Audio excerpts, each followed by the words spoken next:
안녕하세요. 남간사관학원입니다. 오늘은 성인간호학 총론 세 번째 파트를 시작할 거예요. 오늘 이 총론 수업의 마지막 날이니까 조금 더 힘내시고 들어주시면 감사하겠습니다. 자, 그럼 시작할게요. 여러분 시험에 통증에 대해서도 간혹 나올 수 있기 때문에 좀 살펴볼 필요가 있어요. 그럼 통증은 어떻게 분류하냐? 여러 가지로 나눌 수 있는데 그 첫 번째가 표제성 통증이에요.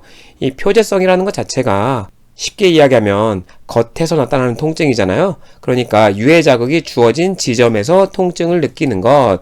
여러분 피부에 통증을 줄 만한 요소가 생기면 유해 자극이 주어진 이 부위에서 통증을 느끼잖아요. 그런 통증을 표제성 통증이라고 하는 거예요. 너무 어렵게 생각하실 필요는 없습니다. 그리고 두 번째, 심부성 통증은 표제성이 아닌 좀 깊은 곳에서 있는 통증을 얘기해요. 그러다 보니까 관절, 인대, 근육 등 심부에서 느껴지는 통증을 이야기하는 거고요. 내장성 통증은 이미 내장이란 글자가 있잖아요. 그래서 몸속 깊이 내장이 있는 곳에서 느껴지는 통증을 내장성 통증이라고 이야기를 해요. 그래서 통증의 깊이에 따른 분류를 이 세 가지로 나눠서 여러분이 생각하시면 좋을 것 같고요. 그 다음에 여러분 시험에 잘 나오는 건 이 연관통증이에요. 여러분 시험에 연관통이라고 나올 수도 있고 관련통이라고 나올 수도 있어요. 그럼 이 통증은 뭐냐? 원발 부위가 아닌 다른 부위에서 통증을 느끼는 것을 이야기해요. 예로 담낭염인데 오른쪽 어깨 쪽에서 통증을 느끼는 것이 가장 대표적으로 여러분 시험에 잘 나와요. 그래서 연관통 관련해서 이것도 꼭 외워두실 필요가 있고요. 혹은 여러분 시험에 담낭 말고 췌장, 여기 통증이 있을 때도 이 오른쪽 어깨 쪽에서 통증이 느껴진다 이렇게 나오기도 하기 때문에 좀 알고 계시면 좋을 것 같습니다. 그럼 이런 통증은 왜 발생하냐? 쉽게 이야기하면 우리 몸의 신경들은 네트워크처럼 다 연결되어 있다는 거예요. 그러다 보니까 이쪽의 통증이 잘못 오류로 연결되어 있는 이쪽 통증으로 느껴진다는 거죠. 이게 연관통이에요. 여러분 시험에 가장 잘 나오는 통증의 종류 중에 하나니까 꼭 암기하세요. 그리고 이와 관련해서 방사통도 여러분 시험에 좀 나오긴 하는데 여러분 시험에 연관통이랑 방사통이 거의 같은 걸로 나오기도 해요. 하지만 정확하게 따져보면 조금은 다릅니다. 방사통은 원발 부위에서 주변으로 뻗어나가는 말 그대로 방사하는 통증이에요.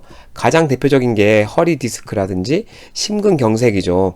허리 디스크가 있으면 하지까지 뻗어서 아프잖아요. 이렇게 뻗치는 통증을 방사통이라고 얘기하고요. 나중에 배우시겠지만 심근경색이나 협심증일 때도 팔 쪽으로 뻗어나가는 통증이 있어요. 이런 걸 다 방사통이라고 합니다. 그리고 환상지통도 여러분 시험에 굉장히 많이 나오는 통증 중에 하나예요. 말 그대로 환상이에요. 환상.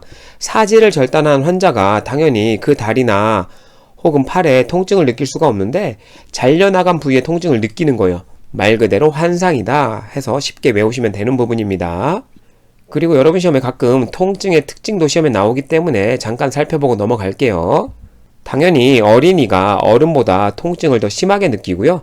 만성 통증의 기준은 통상적으로 6개월이라고 하지만 여러분 어렵게 생각하지 마시고 보통 1개월 이상을 다 만성이라고 생각하시면 돼요. 1개월 이상이라면 만성이다 이렇게 생각하시면 쉬워요. 만성은 대부분 완치가 불가능하기 때문에 굉장히 재발하는 경우가 많겠죠. 통증에 대한 기준은 사람마다 달라서 주관적인 경험이라고 합니다. 이 통증이 주관적이라는 것도 여러분 시험에 자주 나오는 지문 중에 하나예요.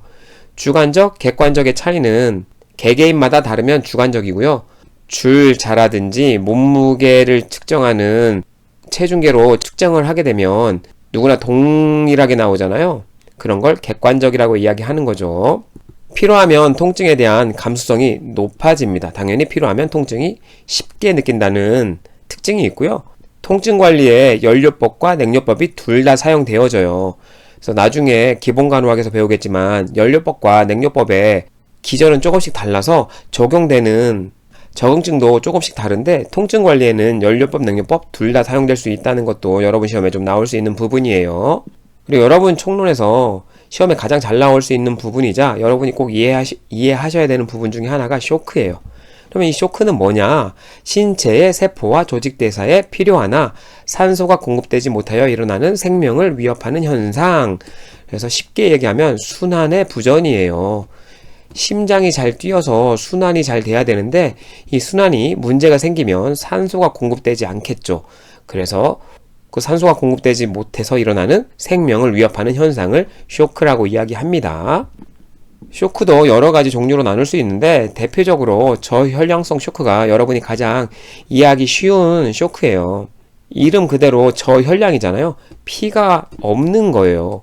피가 없어서 오는 쇼크, 대표적으로 출혈성 쇼크인데 출혈량이 너무 많게 되면, 그러니까 전혈을 다량 손실하면 당연히 몸속에 혈액량이 줄어들겠죠.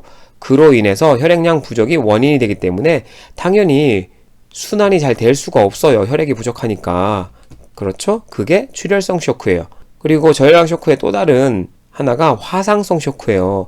화상에 의해서 모세혈관을 통해서 혈장과 전해질이 손실돼요. 무슨 얘기냐면 여러분 팔이 화상을 입었다고 하면 엄청난 열기 때문에 이 팔에 있던 혈장과 전해질이 다 날아가요. 열에 의해서 이게 다 증발해 버리게 되면 당연히 출혈과 비슷하게 혈량이 줄어들겠죠. 혈량이 줄어들기 때문에 순환 부전이 오기 때문에 저혈량성 쇼크에 들어가는 거예요. 그리고 저혈량성 쇼크의 세 번째가 탈수성 쇼크인데 말 그대로 탈수에 기인한 거예요. 심한 발한이나 땀이죠. 수분의 섭취 부족으로 체액이 부족하면 당연히 혈액량도 줄어들어요. 그로 인해 발생하는 쇼크를 탈수성 쇼크라고 하고 그 큰 범주에서는 저혈량성 쇼크에 들어가는 거죠.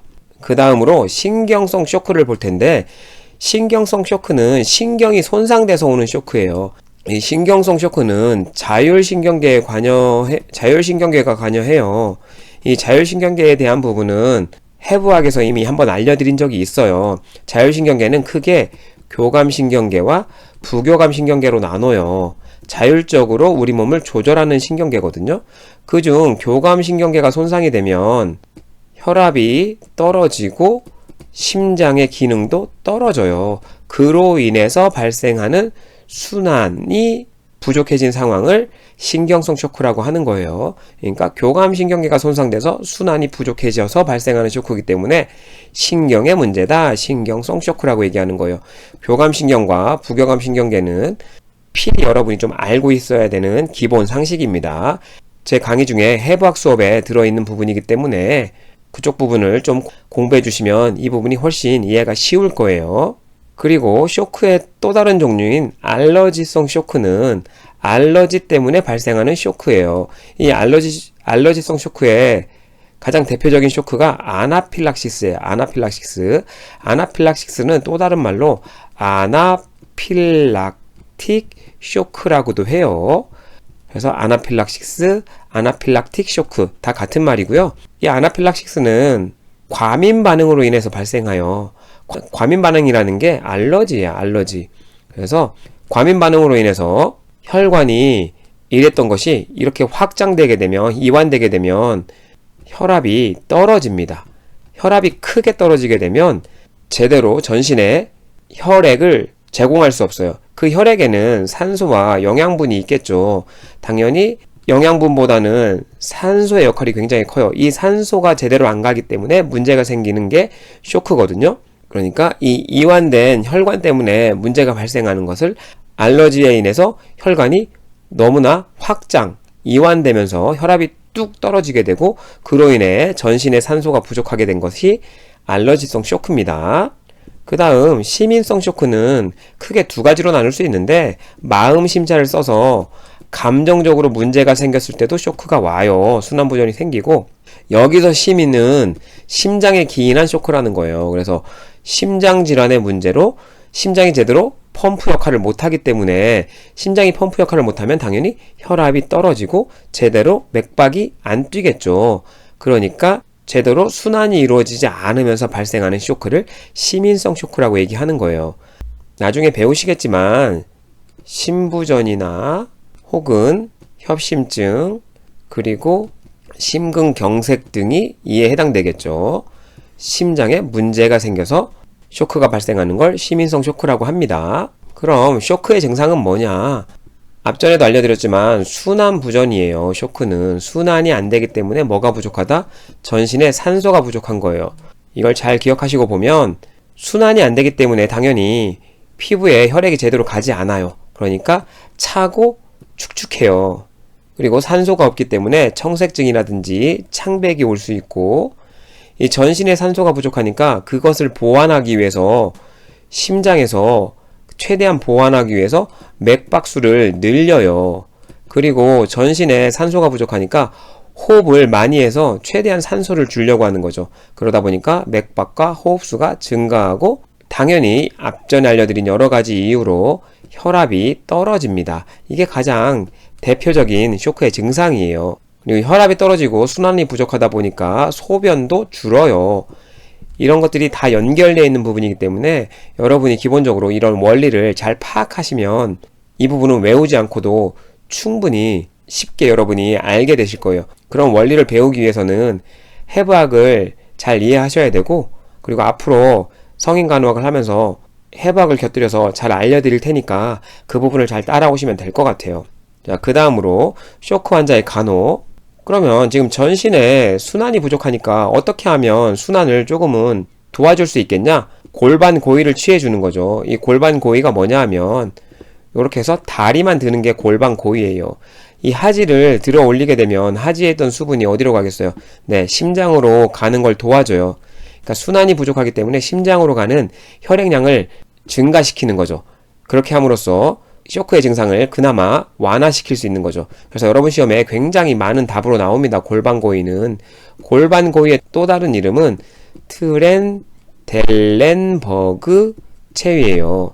정확하게 말씀드리면 변형된이에요. 변형된 트렌델렌버그 체위. 여러분 원래 트렌델렌버그는 요런 체위예요. 그러니까 머리가 아예 밑으로 있고 다리는 위로 올라간 체위인데, 쇼크 환자에게 이런 체위를 취해주면 위험할 수 있어서 보통은 이렇게 다리만 든 변형된 트렌델렌버그 체위를 많이 취해줄 수 있어요. 골반만 들어 올렸다고 해서 골반 고위라는 이름으로도 불려요. 여러분 시험에 자주 나오는 체위이기 때문에 공부하시고요. 이 체위 말고도 여러분이 기본적인 체위는 다 알고 계셔야 해요. 앞으로 알려드리면서 기본적인 체위는 좀 알려드릴 거고요. 기본간호학에서 자세하게 알려드릴 것이기 때문에 잘 들어주시면 좋을 것 같습니다. 쇼크의 증상 중에 피부가 차고 축축하다고 했으니까 체온 유지를 위해서 보온을 해줘야 되고요. 부족한 혈액량을 채우기 위해서 수액요법이라든지 혹은 심장의 기능이라든지 그리고 이완된 혈관을 수축시킬 수 있는 약물 등을 사용할 수 있겠죠. 이런 디테일도 나중에 심장이라든지 혈관 관련한 수업에서 여러분에게 알려드릴 거예요. 여기서는 총론이기 때문에 크게 여러분에게 알려드리는 거고, 앞으로는 좀 더 디테일하게 여러분에게 수업을 통해서 알려드리도록 하겠습니다. 오늘 제가 준비한 영상은 여기까지고요. 시청해주셔서 감사합니다.